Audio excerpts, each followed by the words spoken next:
श्रम विभाजन और जाति प्रथा, इसके बारे में कवि का परिचय हम लोग जानेंगे। इस चैप्टर में जो कवि है उसके बारे में हम लोग पूरा जानकारी देंगे। समझ में आ गया होगा शायद आपको, फिर से समझ लीजिए। इस वीडियो में हम लोग श्रम विभाजन और जाति प्रथा चैप्टर फर्स्ट गद्य खंड के, किसके, गद्य खंड के, और क्लास 10th में हम लोग पढ़ेंगे। समझ में आ गया होगा। चलिए देखते हैं चैप्टर का क्या नाम है, श्रम विभाजन और जाति प्रथा। क्या है चैप्टर का नाम, श्रम विभाजन और जाति प्रथा। आप देख लिए होंगे चैप्टर फर्स्ट का नाम है हम लोग का श्रम विभाजन और जाति प्रथा, याद हुआ। अब दूसरा बात देखिए, चैप्टर फर्स्ट हिंदी गद्य खंड, कोई दिक्कत। अब समझिए ये जो हम लोग का स्टोरी है इसका क्या नाम है, श्रम विभाजन और जाति प्रथा। इसकी विधा क्या है, विधा का मतलब होता है यह किस टाइप का, अभी जो श्रम विभाजन और जाति प्रथा यह किस टाइप का है, तो यह निबंधात्मक है। कैसा, एक निबंध के रूप में। समझ में आ गया होगा, कैसा है, निबंध के रूप में। पहला बात, चैप्टर का क्या नाम है, श्रम विभाजन और जाति प्रथा। यह किस टाइप का चैप्टर है, किस टाइप का अध्याय है, तो निबंधात्मक। ठीक, अब चलते हम लोग। लेखक कौन है इसके, भीमराव अंबेडकर। इसी का पूरा नाम बाबा साहेब भीमराव अंबेडकर भी है। समझ में आ गया होगा, बाबा साहेब भीमराव अंबेडकर, यह शॉर्ट में हम लोग इसको भीमराव अंबेडकर कहते हैं। तो श्रम विभाजन और जाति प्रथा को कौन लिखा है, भीमराव अंबेडकर जी। कौन लिखे हैं, भीमराव अंबेडकर जी। यह किस, इसका जो विधा है किस प्रकार का है, तो निबंधात्मक है। किस प्रकार का विधा है, निबंधात्मक है। फिर जाना, इसका जन्म, व्यक्ति है तो इसका जन्म हुआ होगा, स्वाभाविक है। आपका भी जन्म हुआ होगा, मेरा भी जन्म हुआ होगा। इसका जन्म कब हुआ था, 14 अप्रैल। कब हुआ था, 14 अप्रैल 1891 ईस्वी को।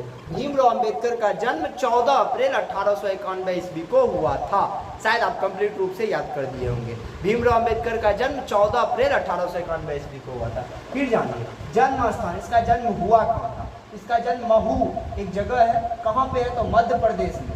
महू मध्य प्रदेश, एक दलित परिवार में, दलित परिवार में हुआ था। अब समझिए दलित परिवार में हुआ था, किसका जन्म, डॉक्टर भीमराव अंबेडकर के। दलित मतलब आज आप उसको दलित कहने के बाद कोई रिस्पेक्ट नहीं देते हैं, लेकिन वर्तमान युग में देना पड़ रहा है। प्रारंभिक समय में दलित को बहुत सारे चीज झेलना पड़ा था, तब जाकर के आज वह इतने आगे हैं। अभी आपसे जहाँ भी सांसद का कैंडिडेट होगा वही होते हैं, विधायक का कैंडिडेट वही होते हैं। ये सब दलित आज अपने दम पे आए इतना आगे, और अपर कास्ट जनरल कैटेगरी जैसे वे नीचे जा रहे हैं। ठीक है, कुछ उसका कार्यभार होता है जिसके कारण अभी नीचे और ऊपर के क्रम में है, तो समझिएगा।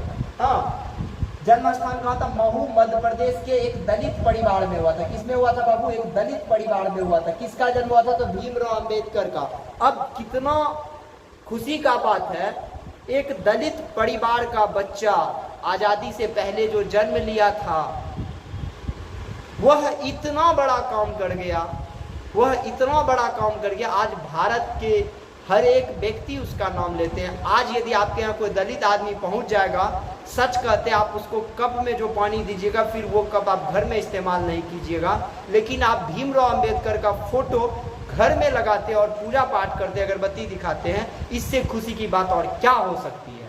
तो व्यक्ति, जाति, धर्म वो मायने नहीं रखता, व्यक्ति का कर्म मायने रखता है, जो व्यक्ति ने किया क्या है अपने जीवन पूरे काल।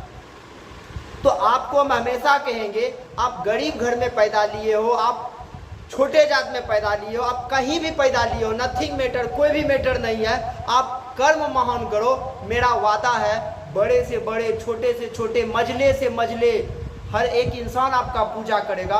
तो कर्म महान होता है, ना कि धर्म महान होता है, ना कि जाति महान होता है, ना कि कुछ महान होता है। तो आपका कर्म सम्मान के लायक होना चाहिए, दुनिया का हर एक व्यक्ति आपको सम्मान देगा, ये मेरा वादा है। ठीक है, भीमराव अंबेडकर को हम लोग जन्म से सम्मान नहीं दे रहे हैं, उसके जाति देखकर सम्मान नहीं दे रहे हैं, उसका कर्म देखकर हम लोग सम्मान दे रहे हैं। इसलिए भीमराव अंबेडकर के जैसा गुण बनाइए। व्यक्ति तो सब बन जाते हैं, बहुत बड़े बड़े व्यक्ति, बस गुण उसके तरह होना चाहिए। अब आगे देखिए, जब वो प्रारंभिक शिक्षा जो है वो अपने ग्रामीण परिवेश में किए थे। प्रारंभिक लोग जैसे हम लोग थे, एक आंगनबाड़ी स्कूल, फिर प्राइमरी स्कूल, ये स्कूल आज CBSE का माध्यम हो गया। बच्चा बैग 2 kg का बच्चा 3 kg का बैग लेके निकल जाता, लेकिन पहले ये प्रोसेस नहीं था।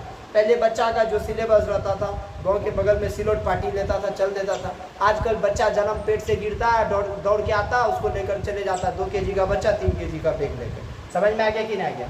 अब समझिए, उच्चतर शिक्षा के लिए न्यूयॉर्क गए थे। न्यूयॉर्क है कहाँ पे? तो अमेरिका में है। कहाँ पे बाबू? अब एक बात बताओ, गारंटी हम कहते थे आप इंडिया में हैं, आप अभी घूमने के लिए आपके पास औकात नहीं होगा जो आप अमेरिका चल जाइएगा। ये बेचारा उस समय एक दलित होने के बाद अमेरिका शिक्षा प्राप्त करने के लिए गया होगा। अभी आप गांव छोड़कर पूर्णिया नहीं आ पाइएगा, ये मेरा वादा है। तो कुछ बदलने के लिए ना हौसला को रखना जरूरी होता है, ना कि आपके घर का फैमिली बैकग्राउंड बढ़िया होना चाहिए। आपके अंदर हौसला होगा ना तो आप भीमराव अंबेडकर से भी बड़ा पद को हासिल कर सकते हैं, बशर्ते हौसला होना चाहिए आपके अंदर। बताइए, उस समय ही अमेरिका गया था पढ़ने के लिए, हम अभी आपसे वादा करते हैं आप अमेरिका घूमने नहीं जा पाइएगा 2.5 लाख 3 लाख टका टिकट कटा करके। तो सोच लीजिए, भीमराव अंबेडकर में कुछ ताकत होगा, उस समय शिक्षा प्राप्त करने के लिए उन्होंने चल गया था। जहाँ अभी हम घूमने के लिए नहीं जा सकते हैं, वो व्यक्ति शिक्षा प्राप्त करने के लिए गया होगा। कितना खास व्यक्ति रहा होगा, ये बात समझ में आ रहा है ना? चलिए फिर हम लोग आगे देखते हैं। किसके कहने पे गया था? तो बड़ौदा नरेश के कहने पर चले गया था। बड़ौदा नरेश उसको समझाया बुझाया, बाबू चल जाओ शिक्षा प्राप्त करने के लिए। फिर वहां से वो लंदन गए, लंदन मतलब इंग्लैंड गए। देखो, शिक्षा प्राप्त करने के लिए अमेरिका, लंदन, फिर वहाँ अपना शिक्षा ग्रहण किए। बाद में वह अपने देश आकर वकालत किए, वकील साहब बन गए। अब सोचिए, वकालत मतलब लॉ कानून अच्छा खासा उसको पता चल गया, ठीक है, सारे संविधान को जाने। कितना खुशी का बात है। अब वो व्यक्ति अमेरिका, लंदन सब जगह से शिक्षित होकर अपने भारत के कानून व्यवस्था को जानने का कार्य किया, भारत के कानून को जाना। ये जो कल पुलिस यदि कहीं पकड़ ले तो डर से भाग जाए। पुलिस से पूछेंगे ना, भैया हमको आप किसके तहत पूछ रहे हैं? पुलिस हमारे प्रोटेक्शन में होते हैं, ना कि हमको मारने पीटने के लिए होते हैं। समझ में आ गया कि नहीं आ गया? प्रशासन जो होते हैं, पुलिस प्रशासन, वो क्या करते हैं? हमारे प्रोटेक्शन के लिए बने हुए। हम लोग उसके डर से इधर उधर करेंगे, हाँ गलत रहेंगे तो पुलिस या प्रशासन हमको सजा देगी, सीधा सा बात। तो गलत रहेंगे तो या सही रहेंगे तो मेरा साथ भी दे सकता है, ठीक? तो आप याद रखिएगा इसको।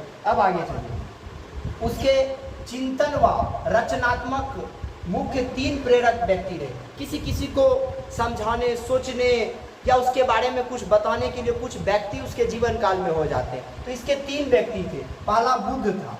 कौन था? एक बुद्ध था, दूसरा कबीर था, तीसरा ज्योतिबा फूले था। तो 3 व्यक्ति थे, बुद्ध, कबीर, ज्योतिबा फूले। कौन सब थे?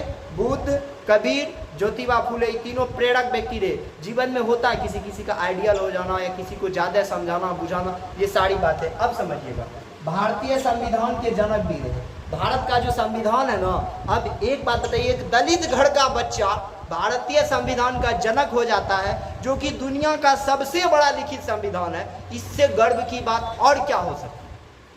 आज हम लोग अपने जात धर्म का नाम ले लेकर जी रहे हैं, हम है ही हैं वो। अरे भाई, आप हैं क्या? आप यदि कुछ रहते तो आज आपको भी हम इतिहास में पढ़ते। आप कुछ नहीं है, इसलिए आज हम आपको एक बात आपको कहते हैं, आप बता दीजिए हमको अपना दादाजी का बर्थडे बता दीजिए कब है, अपना पिताजी का बर्थडे बता दीजिए। नहीं बताइएगा, क्योंकि आपके पिताजी केवल आपके लिए काम किए। हम गारंटी करते हैं आपको महात्मा गांधी का जन्मतिथि पूछ देंगे, आप फट से बोल दीजिएगा, क्योंकि महात्मा गांधी पूरे संसार के लिए काम किया, पूरे भारतवर्ष के लिए काम किया। जो व्यक्ति सबों के लिए काम किया जाता उसी को सबों ने याद किया है, अन्यथा परिवार के लिए तो सब अपने अपने परिवार के लिए सब जीते हैं। आपको थोड़ा परिवार से हटकर पूरे देश दुनिया के लिए काम करना पड़ेगा, तब आपका हिस्ट्री बनेगा, तब लोग आपको पढ़ेंगे, अन्यथा किसी को कोई पढ़ने वाला नहीं, क्योंकि आजकल सब अपने अपने में मस्त है। ऐसा मस्त क्या जो कि फिर हम इतिहास के पन्ने में ना आ जाए तो बेकार की जिंदगी है। चलिए, तो उसके 3 व्यक्ति थे, बुद्ध, कबीर, ज्योतिबा फूले। याद रखिएगा, भारतीय संविधान के जनक कौन है? भीमराव अंबेडकर। सोचो ना, दलित परिवार होने के, दलित परिवार में जन्म लिया, तब जाके संविधान को लिख दिया और दुनिया का सबसे बड़ा लिखित संविधान बना दिया। बेचारा का मृत्यु हो गया दिसंबर 1956। दिल्ली में रहते थे, वहीं पे इसका मृत्यु हो गया। बाबा साहब भीमराव अंबेडकर अपने प्राण को त्याग दिए इतने चीज करने के बाद। तो दिसंबर 1956 दिल्ली में बाबा साहेब अम्बेडकर का मृत्यु हुआ। प्रमुख रचना एवं भाषण, द कास्ट इन इंडिया, इसका प्रमुख रचना और भाषण। कुछ लोग होते हैं जिसके बाद पॉपुलर हो जाते हैं, कुछ ऐसी बात कह के चले जाते हैं, उसके बाद को हम लोग बार बार अध्ययन के रूप में लेते हैं। कुछ ऐसे फालतू लोग होते हैं, साला बगल में बोलता तो मन करता है कब उठ के चल जाए। कुछ लोग ऐसे बोलते हैं जिसका बात बुक में छप जाता है, क्यों ना मेरा भी बात, हर लोग का शौक होता है जो मेरी बात को दुनिया सुने। तो आप दुनिया को सुनने वाला बात कहिएगा तब ना लोग सुनेंगे। समझ में आ गया कि नहीं गया? इसलिए बात उतने कहिए। हमेशा एक बात कहिए, याद रखिएगा, आप जितना सुनिएगा ना उतना बोल पाइएगा। इसलिए सुनने का क्षमता बहुत ज़्यादा बने, क्योंकि सुनने वाला व्यक्ति ही अच्छा बोल सकता है। कहा जाता है जो अच्छा लिसनर होता है ना, भविष्य में वही अच्छा स्पीकर बन जाता है। तो क्यों ना आप भी लिसनर बन जाए, लिसनर बनिए, स्पीकर कम। जहाँ समय मिले आप स्पीकर बनिए, लेकिन पहले लिसनर